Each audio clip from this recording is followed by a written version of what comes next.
ബഹ്റൈനിൽ തീവ്രവാദ സംഘടനകളുമായി ബന്ധപ്പെട്ട് പ്രവർത്തിക്കുന്നവർക്കെതിരെ അന്വേഷണം നടത്താൻ ആഭ്യന്തരമന്ത്രി സുരക്ഷാ ഏജൻസിക്ക് നിർദ്ദേശം നൽകി. ഇത്തരം വ്യക്തികളെ കണ്ടെത്തിയാൽ ഇവർക്കെതിരെ യാത്രാ നിരോധനം ഏർപ്പെടുത്തുകയും പബ്ലിക് പ്രോസിക്യൂഷന് കൈമാറുകയും ചെയ്യും. സോഷ്യൽ മീഡിയകളിലൂടെയും വെബ്സൈറ്റുകളിലൂടെയും ഇത്തരം പ്രവർത്തനങ്ങൾക്ക് പ്രേരിപ്പിക്കുന്നത് നിരീക്ഷിക്കാനും സുരക്ഷാ സേന നടപടി സ്വീകരിക്കും. ഇത്തരം സംഘടനകൾക്കോ ഗ്രൂപ്പുകൾക്കോ എന്തെങ്കിലും തരത്തിലുള്ള സാമ്പത്തിക സഹായങ്ങൾ ചെയ്യുന്നവരെയും കണ്ടെത്തി അറസ്റ്റ് ചെയ്യണമെന്ന് ബഹ്റൈൻ ആഭ്യന്തരമന്ത്രി നിർദ്ദേശിച്ചു. മേഖലയിലെ പ്രശ്നങ്ങൾ കണക്കിലെടുത്ത് തീവ്രവാദ പ്രവർത്തനങ്ങൾ തടയുന്നതിന് പുതിയ നിയമനിർമ്മാണ മന്ത്രാലയം പരിഗണിക്കുന്നുണ്ട്. ബഹ്റൈന് പുറത്തുള്ള സംഘർഷങ്ങളിൽ നിന്ന് ജനതയെ അകറ്റി നിർത്തുന്നതിനാണ് നിയമം നിർമ്മിക്കുക. രാജ്യത്തിനകത്തും പുറത്തുമുള്ള ആയുധ പരിശീലനം ഉൾപ്പെടെയുള്ള കാര്യങ്ങൾ തടയുന്നതിന് നിയമനിർമ്മാണത്തിലൂടെ കഴിയും. കരട് നിയമം ഉടനെ മന്ത്രിസഭയ്ക്ക് സമർപ്പിക്കും. അബുദാബിയിലെ വില്ല സ്കൂളുകൾ അടച്ചുപൂട്ടുന്നതോടെയുണ്ടായ പ്രതിസന്ധിക്ക് താൽക്കാലിക പരിഹാരമായി. മറ്റൊരു കെട്ടിടത്തിലേക്ക് മാറ്റി പ്രവർത്തനം തുടരാനാണ് ഇപ്പോഴത്തെ തീരുമാനം. തലസ്ഥാന നഗരിയിലെ വില്ലകളിൽ പ്രവർത്തിച്ചിരുന്ന 2 ഇന്ത്യൻ സ്കൂളുകൾ അടച്ചുപൂട്ടാനുള്ള അബുദാബി എഡ്യൂക്കേഷൻ കൗൺസിലിന്റെ അന്തിമ തീരുമാനം പുറത്തു വന്നതോടെ ആശങ്കയിലായ രക്ഷിതാക്കൾക്ക് ഈ തീരുമാനം ആശ്വാസമായി. അബുദാബി എഡ്യൂക്കേഷൻ കൗൺസിലിന്റെ സന്ദേശം ഈ 2 സ്കൂളിലെയും രക്ഷിതാക്കൾക്ക് ലഭിച്ചു തുടങ്ങി. ബഹുഭൂരിഭാഗവും മലയാളി വിദ്യാർത്ഥികൾ പഠിച്ചിരുന്ന ഇന്ത്യൻ ഇസ്ലാമിക് സ്കൂളും ലിറ്റിൽ ഫ്ലവർ സ്കൂളുമാണ് അടച്ചുപൂട്ടുന്നത്. 2 സ്കൂളുകളിലുമായി ഉണ്ടായിരുന്ന 2000-ലധികം കുട്ടികളെ അബുദാബി എഡ്യൂക്കേഷൻ കൗൺസിലിന്റെ മേൽനോട്ടത്തിൽ മറ്റൊരു കെട്ടിടത്തിലേക്ക് മാറ്റി. അവിടെ ക്ലാസുകൾ തുടരാനാണ് അബുദാബി എഡ്യൂക്കേഷൻ കൗൺസിലിന്റെ തീരുമാനം. ഇതിൽ പക്ഷേ സ്കൂളുകൾക്ക് നേരിട്ട് പങ്കാളിത്തം ഉണ്ടാകുമോ എന്നതും പുതിയ സ്കൂൾ കെട്ടിടത്തിന്റെ ലൊക്കേഷൻ, സ്കൂൾ ഫീസ് ഘടന തുടങ്ങിയ സംബന്ധിച്ചും വ്യക്തതയില്ല. തുടർ പഠന സൗകര്യം ഉണ്ടാകുമെന്നും ആശങ്ക വേണ്ടതില്ല എന്നും ഇസ്ലാഹി സ്കൂൾ അധികൃതർ നോട്ടീസ് വഴി രക്ഷിതാക്കളെ അറിയിച്ചു. ഇതിനോടകം തന്നെ ഉയർന്ന ഫീസുള്ള സ്കൂളിലേക്ക് TC വാങ്ങിപ്പോയ കുട്ടികൾക്ക് അനിശ്ചിതത്വം ബാക്കിയുണ്ട്. എങ്കിലും സ്കൂൾ അഡ്മിഷൻ കിട്ടാതെ നാട്ടിലേക്ക് പോകാൻ തീരുമാനിച്ച രക്ഷിതാക്കൾക്ക് വലിയ ആശ്വാസമാണ് പുതിയ തീരുമാനം. Jawad Muhammad, media 1, Abu Dhabi. Fees നിരക്കിൽ വലിയ കുറവൊന്നുമില്ലെങ്കിലും നിലവാരത്തിൽ ദുബൈയിലെ ഇന്ത്യൻ പാകിസ്ഥാൻ സ്കൂളുകൾ മിക്കതും പിറകിലെന്ന് report. Knowledge and human development authority പോയ വർഷം നടത്തിയ വിലയിരുത്തൽ പ്രകാരം 25 ഇന്ത്യൻ സ്കൂളുകളിൽ 60% ഗുണമേന്മയിൽ പരാജയപ്പെട്ടു. ഒരു ഇന്ത്യൻ സ്കൂൾ മാത്രമാണ് എല്ലാ നിലയ്ക്കും മികവ് പുലർത്തിയത്. ഏതാണ്ട് 3.25 ലക്ഷത്തോളം വിദ്യാർത്ഥികളാണ് ദുബൈയിൽ ഇന്ത്യൻ കരിക്കുലത്തെ ആശ്രയിക്കുന്നത്. ലോകത്തിന്റെ വിവിധ ഭാഗങ്ങളിൽ നടക്കുന്ന പ്രക്ഷോഭങ്ങളിൽ ബഹ്റൈൻ പൗരന്മാർ പങ്കാളികളാവരുതെന്ന് ആഭ്യന്തര മന്ത്രാലയത്തിന്റെ മുന്നറിയിപ്പ്. മേഖലയിലുള്ള പ്രശ്നങ്ങളുമായി ബന്ധപ്പെട്ടാണെങ്കിലും അന്താരാഷ്ട്ര വിഷയങ്ങൾ സംബന്ധിച്ചാണെങ്കിലും ബഹ്റൈന് പുറത്തുള്ള സമരങ്ങളിൽ പങ്കെടുക്കുന്നതിൽ നിന്ന് എല്ലാവരും വിട്ടുനിൽക്കണമെന്ന് ആഭ്യന്തര മന്ത്രാലയം അറിയിച്ചു. മത തീവ്രവാദ സംഘടനകളിലും മറ്റു ഭീകരവാദ സംഘടനകളെന്ന് മുദ്രകുത്തപ്പെട്ടവയിൽ ഏതെങ്കിലും വിധത്തിൽ കൂട്ടുകൂടുന്നതിൽ നിന്ന് പൗരന്മാർ വിട്ടുനിൽക്കണം. ഇത്തരം സംഘടനകളെ ധാർമ്മികമായോ സാമ്പത്തികമായോ പിന്തുണച്ചാൽ അത് ബഹ്റൈന്റെ സുരക്ഷയ്ക്കും സുസ്ഥിരതയ്ക്കും എതിരായി ഭീഷണിയായി കണക്കാക്കുമെന്ന് മന്ത്രാലയം വ്യക്തമാക്കി. സിറിയയിലെ ആഭ്യന്തര സംഘർഷത്തിൽ ചില ബഹ്റൈനികൾ പങ്കാളികളാകുന്നത് ആശങ്ക സൃഷ്ടിക്കുന്നതാണ്. ഈ പ്രശ്നത്തിൽ പങ്കാളിത്തം വഹിക്കുന്നവർക്കെതിരെ ശക്തമായ നിയമ നടപടി സ്വീകരിക്കും. അജ്മാനിലെ റാഷിദിയിൽ അടുത്തിടെ നിർമ്മാണം പൂർത്തിയാക്കിയ ബഹുനില കെട്ടിടത്തിലുണ്ടായ തീപിടുത്തം പരിഭ്രാന്തി പരത്തി. ഇന്ന് രാവിലെ 9ഓടെ 23 നിലകളുള്ള ഫാൽക്കൺ ടവറിന്റെ ഡീസൽ ജനറേറ്ററിൽ നിന്നാണ് തീപിടുത്തമുണ്ടായത്. സിവിൽ ഡിഫൻസിന്റെ തക്ക സമയത്ത് ഇടപെടൽ തീ പടരുന്നത് ഒഴിവാക്കി. ജനറേറ്റർ കത്തി വൈദ്യുതി മുടങ്ങിയതിനാൽ ടവറിലെ ഓഫീസുകൾക്ക് അവധി നൽകി. പുതിയ കെട്ടിടത്തിന് വൈദ്യുതി കണക്ഷൻ ലഭിക്കാത്തതിനാൽ ഡീസൽ ജനറേറ്ററാണ് പൂർണ്ണമായും ഉപയോഗിക്കുന്നത്. തീപിടുത്തമുണ്ടായ ബ്ലോക്കിലെ താമസക്കാരെ സുരക്ഷിത കേന്ദ്രത്തിലേക്ക് മാറ്റി. സൗദി അറേബ്യയിലെ യാംബുവിൽ നടക്കുന്ന 8ാമത് പുഷ്പമേളയിൽ സന്ദർശക പ്രവാഹം തുടരുന്നു. മരുഭൂമിയിൽ സുഗന്ധം പരത്തി വർണ്ണവൈവിധ്യം നിറഞ്ഞ പൂക്കളും അലങ്കാര ചെടികളുമായി യാംബു ജിദ്ദ ഹൈവേക്ക് സമീപത്തുള്ള ഒക്കേഷൻ പാർക്ക് ഇനിയുള്ള 2 ആഴ്ചക്കാലം ജനങ്ങളെ കൊണ്ട് നിറയും. ഗിന്നസ് ബുക്കിൽ ഇടം പിടിക്കാൻ പോകുന്ന പുഷ്പപരവതാനിയാണ് യാംബു പുഷ്പമേളയിലെ പ്രധാന ആകർഷണം. 7 വീതം പൂക്കളുള്ള 3 ലക്ഷത്തിലധികം ചെടികളാൽ നിർമ്മിച്ചിരിക്കുന്ന പുഷ്പപരവതാനി 10,712.75 ചതുരശ്ര മീറ്ററിൽ വ്യാപിച്ചു കിടക്കുന്നു. പൂക്കളുടെ നിറക്കാഴ്ചയോടൊപ്പം പരിമളം പടർത്തുന്ന ഫ്ലവർ കാർപ്പറ്റ് ഒരു വസന്തകാലത്തിന്റെ മറക്കാത്ത ഓർമ്മകളാണ് സന്ദർശകർക്ക് സമ്മാനിക്കുന്നത്. മേളയിൽ ദിവസവും ആയിരക്കണക്കിന് ആളുകളാണ് സന്ദർശകരായി എത്തുന്നത്. ഉദ്യാന നിർമ്മാണത്തിൽ വിദഗ്ധരായ വിവിധ സ്ഥാപനങ്ങളുടെ കൗണ്ടറുകൾ നഗരിയിലുണ്ട്. അറേബ്യൻ കരകൗശല വസ്തുക്കൾ, അലങ്കാര മത്സ്യങ്ങൾ, പക്ഷികൾ എന്നിവയുടെ പ്രദർശനവും വിൽപ്പനയും സന്ദർശകരെ കാത്തിരിക്കുന്നു. പ്രശസ്ത റെസ്റ്റോറന്റുകളുടെ ഫുഡ് കോർട്ടുകൾ നഗരിക്ക് രുചി പകരും. എല്ലാ ദിവസവും വൈകിട്ട് 4 മുതൽ കുടുംബസമേതം സൗജന്യമായി പ്രദർശനം സന്ദർശിക്കാം. വ്യവസായ നഗരിയിലെ സ്വദേശികളും വിദേശികളുമായ 10,000-ങ്ങൾക്ക് ജോലിയുടെ വിരസതയിൽ നിന്നും ആശ്വാസമേകുന്ന വർണ്ണക്കാഴ്ചകളാണ് ഇനിയുള്ള നാളുകൾ പുഷ്പമേള സമ്മാനിക്കുന്നത്. സിയാ ഉൽ ഹഖ്, മീഡിയ 1, യാംബു. കാലിക്കറ്റ് സർവകലാശാലയുടെ നേതൃത്വത്തിൽ നിർമ്മിക്കുന്ന വൈക്കം മുഹമ്മദ് ബഷീർ സ്മാരകം 2 വർഷത്തിനകം പൂർത്തിയാക്കാനുള്ള നടപടികൾ പുരോഗമിക്കുകയാണെന്ന് സർവകലാശാലയിലെ ബഷീർ ചെയർ അധ്യക്ഷൻ ഡോക്ടർ എം ബഷീർ പറഞ്ഞു. വൻതുക ചിലവ് വരുന്ന പദ്ധതിക്ക് പ്രവാസി മലയാളികളുടെ സഹായം തേടുന്നതായും അദ്ദേഹം കൂട്ടിച്ചേർത്തു. ദുബൈയിൽ ഇന്ത്യൻ മീഡിയ ഫോറം സംഘടിപ്പിച്ച മീറ്റ് ദ പ്രസിൽ സംസാരിക്കുകയായിരുന്നു അദ്ദേഹം. ബഷീർ സ്മാരകത്തിന് പുറമെ അദ്ദേഹത്തിന്റെ കൃതികളിലെ മലയാള വാക്കുകൾ അടിസ്ഥാനമാക്കിയ നിഘണ്ടു, ബഷീറിനെ കുറിച്ച് സമ്പൂർണ്ണ വിജ്ഞാനകോശം, ലൈബ്രറി എന്നിവയും പദ്ധതിയിലുണ്ട്. വിദേശ മലയാളികൾ പദ്ധതിക്കായി ഉദാരമായ സംഭാവന ചെയ്യണമെന്നും ഡോക്ടർ എം ബഷീർ പറഞ്ഞു. കുവൈത്ത് ദേശീയ ദിനാഘോഷങ്ങളുടെ ഭാഗമായി KIG സംഘടിപ്പിച്ച പിക്നിക് ശ്രദ്ധേയമായി. ഹല വിന്റർടൈൻമെന്റ് എന്ന പേരിൽ സംഘടിപ്പിച്ച പരിപാടിയിൽ നിരവധി മലയാളികൾ പങ്കെടുത്തു. Multimedia quiz, fun games, kabaddi, volleyball, football തുടങ്ങിയ മത്സരങ്ങളും പിക്നിക്കിൽ അരങ്ങേറി.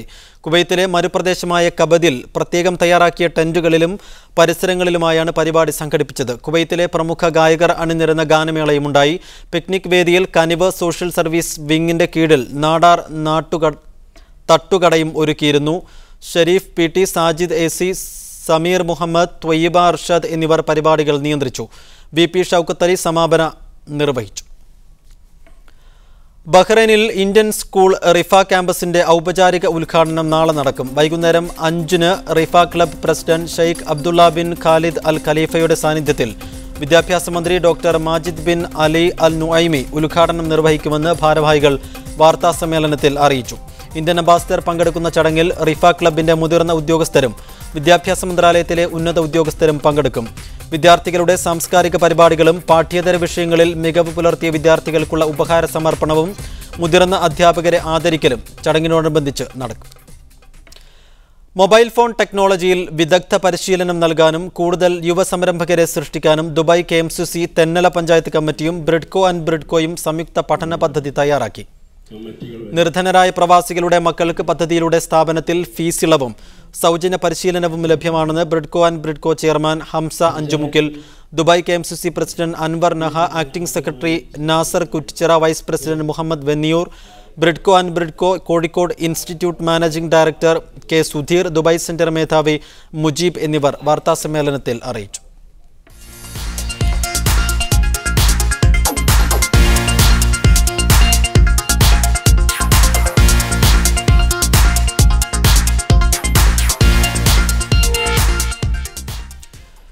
ഇന്ത്യൻ കോഫി ബ്രാൻഡായ വുഡ്സ്ബെറി കോഫി മിഡിൽ ഈസ്റ്റിലും യൂറോപ്പിലും പ്രവർത്തനം വ്യാപിപ്പിക്കുന്നു. ഇൻസ്റ്റന്റ് കോഫി വിപണനത്തിന് പുറമെ പ്രമുഖ നഗരങ്ങളിൽ പ്രത്യേക കഫേ ഔട്ട്ലെറ്റുകൾ തുറക്കാനും പദ്ധതിയുണ്ട്. ചുരുങ്ങിയ കാലത്തിനുള്ളിൽ ഇന്ത്യയിലെ ഇൻസ്റ്റന്റ് കോഫി വിപണിയിൽ മൂന്നാമതെത്താൻ വുഡ്സ്ബെറി കോഫിക്ക് കഴിഞ്ഞിരുന്നു. ടാറ്റ കോഫിയുടെ നെറോ സാങ്കേതികവിദ്യ ഉപയോഗിച്ച് കാപ്പിയുടെ നറുമണം ചോരാതെ തയ്യാറാക്കുന്ന ഉൽപ്പന്നമാണിത്. ഇന്ത്യ, UAE എന്നിവയ്ക്ക് പുറമെ തുർക്കി, ജോർദാൻ, യൂറോപ്യൻ രാജ്യങ്ങളിലേക്ക് കൂടി സാന്നിധ്യം ശക്തമാക്കുന്നതിന് മുന്നോടിയായാണ് ഇവർ Gulf ഫുഡിലെത്തിയത്. We have been here for the past 2 years. Last year we were here, introduced ourselves as an official launch, and we are doing good. Right now we are supplying in Turkey and Jordan, and we are looking forward for the distribution channels in GCC and including all over GCC as well as Europe. Woodsberry cafe എന്ന പേരിൽ കമ്പനിയുടെ branded ഔട്ട്ലെറ്റുകൾ ഉടൻ UAE-യിലും ബഹ്റൈനിലും തുറക്കും. ആദ്യ ശാഖകൾ ദുബൈയിലെ Maktoum airport, Jumeirah ലേക്ക് towers, Marina എന്നിവിടങ്ങളിലാണ് സ്ഥാപിക്കുക. പ്രമുഖ ഓഫീസുകളുമായി സഹകരിച്ച് വെൻഡിംഗ് മെഷീൻ ശൃംഖലകളും ഉടൻ യാഥാർത്ഥ്യമാകും. Media 1, Dubai. സമുദ്രോൽപ്പന്ന വിതരണ രംഗത്തെ പ്രമുഖരായ ജസ്ലം ട്രേഡിംഗ് തേയില വിപണന രംഗത്തേക്ക് പ്രവർത്തനം വ്യാപിപ്പിക്കുന്നു. മലബാർ ക്ലാസിക് എന്ന തേയില ബ്രാൻഡുമായാണ് ഇവർ ഗൾഫ് ഫുഡിൽ എത്തിയത്. ഗൾഫിലെ ദക്ഷിണേന്ത്യൻ സമൂഹത്തെ ലക്ഷ്യമിടുന്ന പുതിയ തേയില ബ്രാൻഡാണ് മലബാർ ക്ലാസിക്. ഇപ്പോൾ ദുബായ് കേന്ദ്രീകരിച്ച് വിതരണം ചെയ്യുന്ന തേയില താമസിയാതെ മറ്റ് എമിറേറ്റുകളിലേക്കും ഇതര GCC രാജ്യങ്ങളിലേക്കും വ്യാപിപ്പിക്കും. വിവിധ രാജ്യങ്ങളിൽ നിന്ന് സീഫുഡ് ഉൽപ്പന്നങ്ങൾ UAE-യിലെത്തിച്ച് റെസ്റ്റോറൻറ്റുകൾക്ക് വിതരണം ചെയ്യുന്ന കമ്പനിയുടെ ഈ രംഗത്തെ ശൃംഖല തേയില വിപണിയിലും മുതൽക്കൂട്ടാകുമെന്നാണ് പ്രതീക്ഷ. Right now we are targeting on UAE, major on Dubai market. പയ്യെ ഞങ്ങളത് അടുത്ത മാർക്കറ്റ്, അതായത് ഫുജൈറ, അജ്മാൻ അങ്ങനെയുള്ള അടുത്തടുത്ത മാർക്കറ്റ്സിലേക്ക് നമ്മൾ ചെയ്യുന്നുണ്ട്. ഫിഷ് പ്രോഡക്ട്സ് ഒരുവിധം ഓൾ ഓവർ ദി വേൾഡ് എല്ലായിടത്തും പർച്ചേസ് ചെയ്യുന്നുണ്ട്. We are bringing it over here. ഇവിടെ നിന്ന് നമ്മളത് പല റെസ്റ്റോറൻറ്റ്സ് പിന്നെ റീ എക്സ്പോർട്ട് ചെയ്യുന്നുണ്ട്. അങ്ങനെ പല കമ്പനീസ് നമ്മൾ ചെയ്യുന്നുണ്ട്. ഇറാനിലേക്ക് സമുദ്രോൽപ്പന്നങ്ങളുടെ റീ എക്സ്പോർട്ടിങ്ങും ഇപ്പോൾ സജീവമാക്കിയിട്ടുണ്ട്. തേയില കൂടാതെ കൂടുതൽ ബ്രാൻഡഡ് ധാന്യങ്ങളും പയറുകളും വിപണിയിലെത്തിക്കാനും ജസ്ലം ട്രേഡിംഗ് തയ്യാറെടുക്കുകയാണ്. Media 1, Dubai. Dubai world trade സെന്ററിൽ 5 ദിവസം നീണ്ടുനിന്ന ഗൾഫ് ഫുഡ് പ്രദർശന വിപണന മേള സമാപിച്ചു. 120 രാജ്യങ്ങളിൽ നിന്നുള്ള ഭക്ഷ്യ ഉൽപാദന വിതരണ കമ്പനികൾ അണിനിരന്ന ഏറ്റവും വലിയ മേള ജനപങ്കാളിത്തം കൊണ്ട് ശ്രദ്ധേയമായി.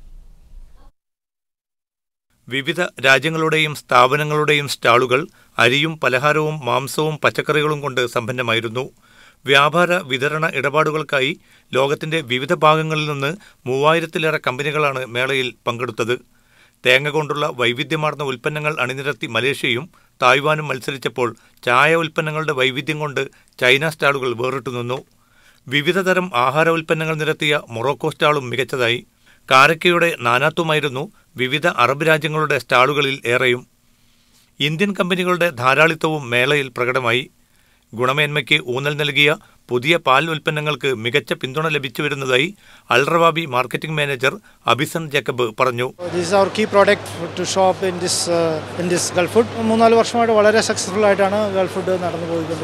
ഗൾഫ് രാജ്യങ്ങളിൽ കൂടുതൽ സ്വാധീനം ഉറപ്പിക്കാനുള്ള തയ്യാറെടുപ്പിലാണ് തങ്ങളെന്ന് KLF Nirmal coconut oil MD Sunny Francis അറിയിച്ചു. 5 പ്രോഡക്ട്സാണ് ഇപ്പോൾ ഇവിടെ ഷോളിൽ ഞങ്ങൾ എക്സിബിറ്റ് ചെയ്ത് പ്രൊമോട്ട് ചെയ്യുന്നത്. ഈ പ്രോഡക്ട്സ് എല്ലാം GCC കൺട്രീസിൽ അവൈലബിൾ ആണ്. UAE-ക്കകത്തും പുറത്തുനിന്നുമുള്ള ഭക്ഷ്യ വ്യാപാര വിപണന രംഗത്തെ പ്രമുഖ സ്ഥാപനങ്ങളെല്ലാം ഗൾഫ് ഫുഡിൽ സജീവമായിരുന്നു. 19ാമത് മേളയിൽ 152 രാജ്യങ്ങളിൽ നിന്നായി 1 ലക്ഷത്തോളം സന്ദർശകർ എത്തിയെന്നാണ് കണക്ക്. MCA Nasar, media 1, Dubai.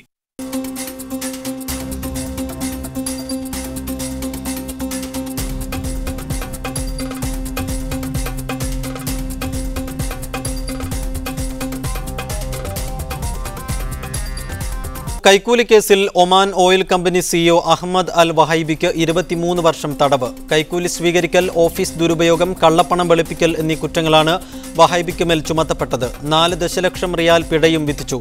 കഴിഞ്ഞ വർഷമാണ് ഈ കേസിൽ വിചാരണ ആരംഭിച്ചത്. കൈക്കൂലി കേസിൽ ഒമാനിൽ വിധിച്ച ഏറ്റവും വലിയ ശിക്ഷയാണ് ഈ കേസിലുണ്ടായത്. താൻ പുസ്തകത്തിൽ പറഞ്ഞിട്ടുള്ളത് സത്യം മാത്രമാണെന്ന് ഗെയിൽ ട്രെഡ്വെല്ലിന്റെ മെയിൽ. അമൃതാനന്ദമയി മഠത്തിനെതിരെ കേസെടുക്കണമെന്ന് പരാതി നൽകിയ സുപ്രീം കോടതി അഭിഭാഷകനാണ് മെയിൽ അയച്ചത്. തനിക്ക് പിന്തുണ നൽകിയ മാധ്യമപ്രവർത്തകർക്കും മറ്റുള്ളവർക്കും ഗെയിൽ നന്ദി പറയുന്നുണ്ട്. ഇനി നിയമയുദ്ധത്തിന് ഉദ്ദേശിക്കുന്നില്ലെന്നും ജനങ്ങളെ ബോധവൽക്കരിക്കുകയാണ് പുസ്തകം കൊണ്ട് ഉദ്ദേശിച്ചതെന്നും മെയിലിലുണ്ട്. അവർ പറയുന്നത് റെസ്പോണ്ട് ചെയ്യാൻ താമസിച്ചതിൽ ഖേദമുണ്ട്. ഞാൻ പറഞ്ഞ കാര്യങ്ങൾ ഞാൻ തീർത്തും ഉറച്ചു നിൽക്കുന്നു. എൻ്റെ ബുക്കിൽ പറഞ്ഞ കാര്യങ്ങൾ മുഴുവൻ സത്യമാണ്. അതിന് ഏത് തരത്തിലുള്ള സപ്പോർട്ട് ചെയ്യാനും ഏത് തരത്തിൽ മുന്നോട്ട് പോകാനും തയ്യാറാണ്. കസ്തൂരിരംഗൻ റിപ്പോർട്ട് കേന്ദ്രം എന്തു പറഞ്ഞാലും സംസ്ഥാനം വിട്ടുവീഴ്ച ചെയ്യില്ലെന്ന് വ്യവസായ മന്ത്രി PK കുഞ്ഞാലിക്കുട്ടി. നിലവിലെ റിപ്പോർട്ട് മാറ്റമില്ലാതെ നടപ്പിലാക്കാൻ സാധിക്കില്ല. ജനങ്ങളുടെ ആശങ്ക ദൂരീകരിക്കും. ലോക്സഭാ തെരഞ്ഞെടുപ്പിൽ കേരളത്തിലെ അവസ്ഥ UDF-ന് അനുകൂലമെന്നും കുഞ്ഞാലിക്കുട്ടി റിയാദിൽ പറഞ്ഞു. ഇബ്രാഹിം കുഞ്ഞിന്റെ അമൃതാനന്ദമായി അനുകൂലിച്ചുള്ള പ്രസ്താവനയെക്കുറിച്ച് ഇപ്പോൾ പ്രതികരിക്കുന്നില്ലെന്നും കുഞ്ഞാലിക്കുട്ടി പറഞ്ഞു. ഈ കസ്തൂരിരംഗൻ റിപ്പോർട്ടിലുള്ള ആശങ്ക ദൂരീകരിക്കുക തന്നെ വേണം. അതിൽ ഞങ്ങൾക്കൊരു ഉറച്ച നിലപാടുണ്ട്. കേന്ദ്ര ഗവൺമെൻറ് എന്ത് പറഞ്ഞാലും അതൊന്നും ഇത് സംബന്ധിച്ച് പൊതുവിൽ ഇത് സംബന്ധിച്ച് ആശങ്കയായി കഴിയുന്ന ആളുകൾക്ക് സ്വീകാര്യമൊന്നുമല്ല.